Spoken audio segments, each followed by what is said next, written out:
पिछले 8 सालों में मोदी जी के कुप्रबंधन के कारण प्रति हिंदुस्तानी पर कर्ज 152% से बढ़ा है कि 2014 में जैसे ही मोदी जी सरकार में आए तो एसबीआई ने अडानी ग्रुप को $1 बिलियन का कर्ज देने का इन प्रिंसिपल एग्रीमेंट बनाया।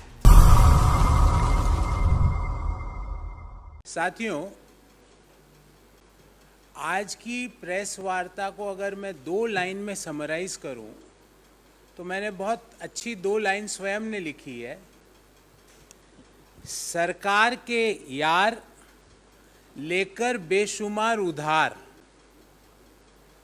बन गए बड़े खरीदार, कहीं अर्थव्यवस्था का ना कर दे बंटाधार। मोदी जी एंड कंपनी का एक मंत्रा है, बोरो एंड कॉन्कर। साथियों, हम में से कई लोग कभी कभी बिजनेस करने का सोचते हैं, कई लोग सोचते हैं, और सबसे बड़ी अड़चन आती है पूंजी की, क्योंकि हम लोग मध्यम आय वर्गीय या लोअर इनकम ग्रुप फैमिलीज से बिलोंग करते हैं, तो पूंजी नहीं होती तो हमारे पास एक अच्छा आइडिया होने के बावजूद भी हम उस बिजनेस को एग्जीक्यूट नहीं कर पाते हैं। पर मोदी जी का एक मंत्रा है अपने दोस्तों के लिए, वो स्कीम आपके लिए, मेरे लिए, 140 करोड़ देशवासियों के लिए नहीं है, वो सिर्फ 2-3 लोगों के लिए है। उधार लो और आगे बढ़ो, उधारी पे धंधा चमकाओ, अपने पैसे से धंधा नहीं। एशिया के सबसे अमीर आदमी बन जाओ, अपने पैसों से नहीं, उधारी पे। आज की प्रेस वार्ता उसी पर केंद्रित है। साथियों, पहले मैं मोदी जी के मित्र पे आऊं, उससे पहले उधारी का काम जो भारत सरकार ने किया उसका एक आंकड़ा आपके सामने रखता हूं। और जब ये आंकड़ा मैंने भारत सरकार के बजट में देखा तो 3 बार मैंने उसको पढ़ा, क्योंकि मुझे लगा कहीं ना कहीं कोई गलती है, पर उसमें कोई गलती नहीं थी। 2014 में हिंदुस्तान की सरकार पर उधारी थी 55 लाख करोड़ रुपए की, 55.9 लाख करोड़। और 2023 में सरकार पर उधारी, बजट में लिखा है सरकार ने कि वित्तीय वर्ष 2023 में उधारी 55.9 लाख करोड़ से बढ़कर 152.17 लाख करोड़ हो जाएगी। अर्थात 2014 में हर हिंदुस्तानी पर सरकार के लिए कर्ज के कारण कर्जा था 43,124 रुपये। 43,124 रुपये was per capita debt on each one of us in 2014. And as per Government of India, in 2023, it is expected to increase per capita debt from 43,124 to 1,09,000 rupees. 43,124 प्रति हिंदुस्तानी पर जो 2013-14 में कर्ज था वो वित्तीय वर्ष 2023 में बढ़कर 1,09,000 रुपये हो जाएगा।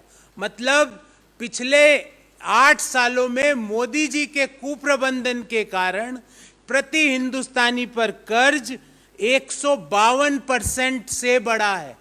43,124 से 1,09,000 रुपये ऐसा कर्ज हमारे ऊपर है जो हमने नहीं लिया, हमारे बाबत सरकार ने ले लिया, उस कारण हमारे ऊपर आ गया। 152% इस कर्ज में बढ़ोतरी हुई। ये तो है सरकार का मॉडल। अब सरकार का मॉडल है तो उनके यार भी यही मॉडल काम में लेंगे। अब उन्होंने क्या मॉडल लिया है उसके बारे में न्यूयॉर्क की credit research firm credit site ने अपना एक रिसर्च रिपोर्ट पब्लिश करी है। उसके अनुसार सरकार के जो हमारे दो के नंबर 1 व्यक्ति, उनके ऊपर 2,30,000 करोड़ का कर्ज है।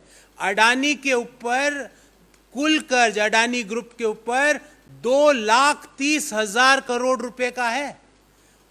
अब सवाल ये उठता है कि कौन ये कर्ज अडानी ग्रुप को दिलवा रहा है, उसका ब्यौरा भी लाया हूं कि भाई स्टेट बैंक का कितना है और दूसरे प्राइवेट बैंकों का कितना है, विदेशी बैंकों का कितना है, सारी बातें करेंगे।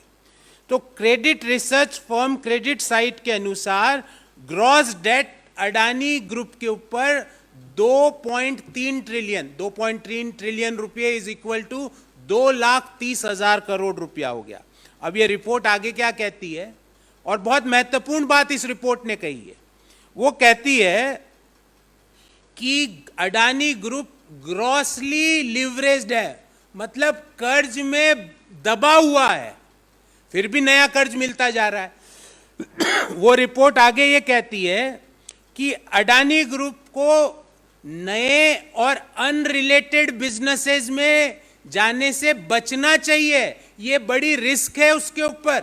अनरिलेटेड बिजनेस, अब तो आप देख लीजिए, धरती, आकाश, पाताल, वायु, अग्नि, पांचों महाभूत के अंदर कोई भी बिजनेस है हिंदुस्तान में, उसके अंदर अडानी ग्रुप है। और क्यों है वो आप और मैं और देश के सभी लोग जानते हैं।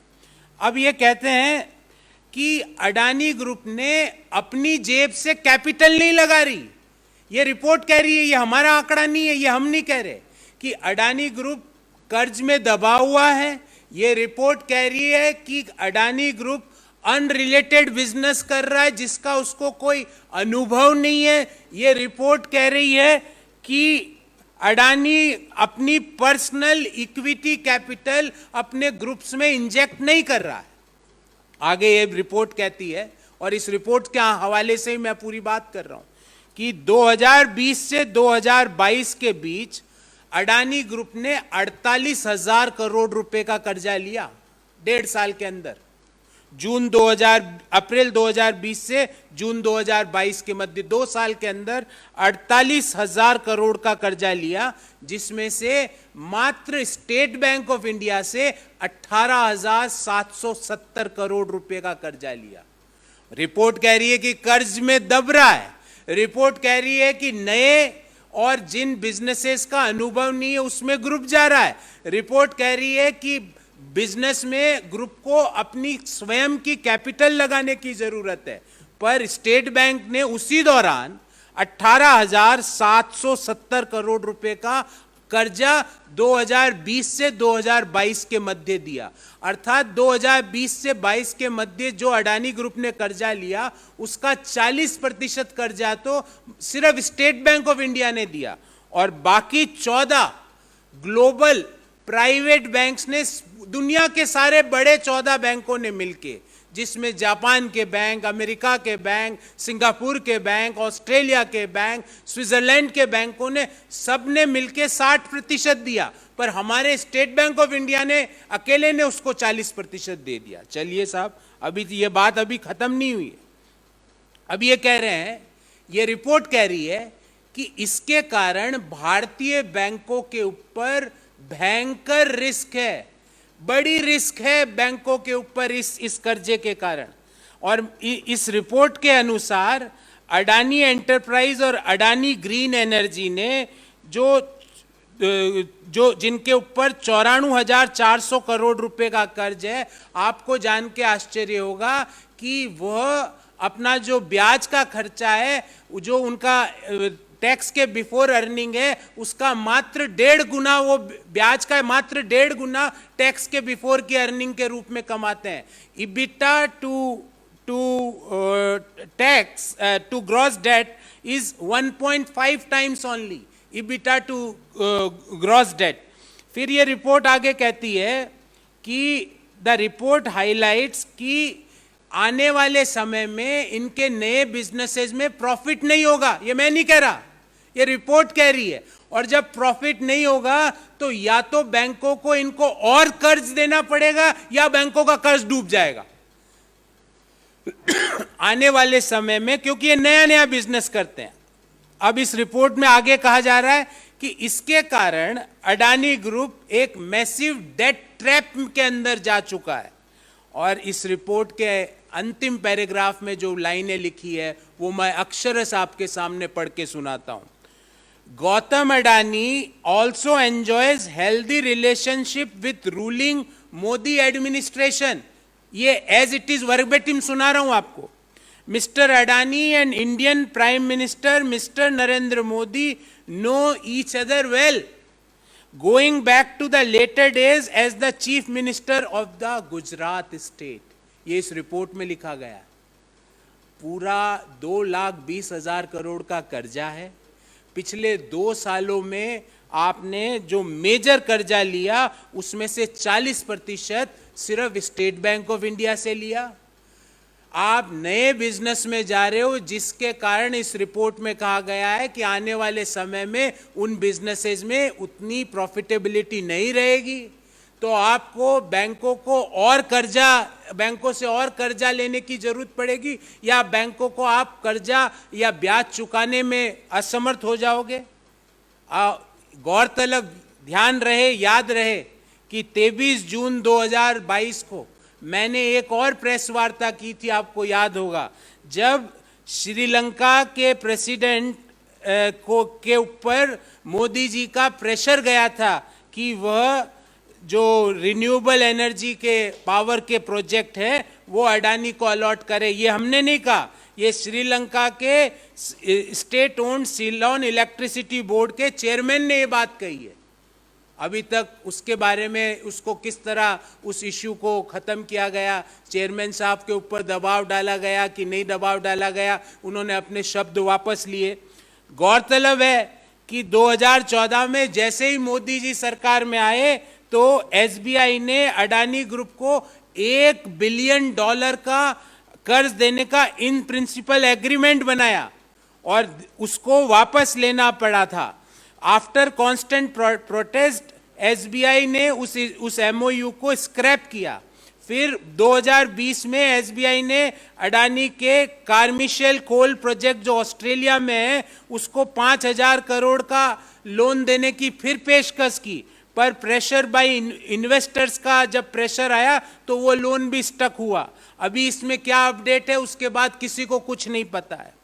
और जो लेटेस्ट गिमिक हुई है, जो लेटेस्ट गिमिक करी है इन्होंने, वो है 29.19% एक टीवी चैनल में, क्योंकि अडानी तो सब जगह है, धारावाहिक से लेके न्यूज तक, कोल से लेके हवाई जहाजों तक, हवाई अड्डों की निगरानी से लेके पोर्ट तक. मतलब आप सोचिए, बिजनेस, आपके दिमाग में बिजनेस सोचिए, उसमें आपको मिलेगा अडानी. और वो पिछले 8 साल में किस तरह प्रॉस्पर कर रहा है, और वो भी हमारे पैसों से, बैंक के पैसों से, जो कि हमारा पैसा है. अब इस मीडिया हाउस के हवाले से मैं ये खबर दे रहा हूं कि बिना कंसेंट के, बिना कन्वर्जेशन से, बिना फाउंडर के इंफॉर्मेशन और अप्रूवल के 29.19% स्टेक अडानी ग्रुप ने लीडिंग टीवी न्यूज चैनल में खरीदने की बात करी. और यही नहीं रुके, बोले 26% और ओपन ऑफर से लेंगे. अब इस बाबत हमारे 3 सवाल है सरकार से.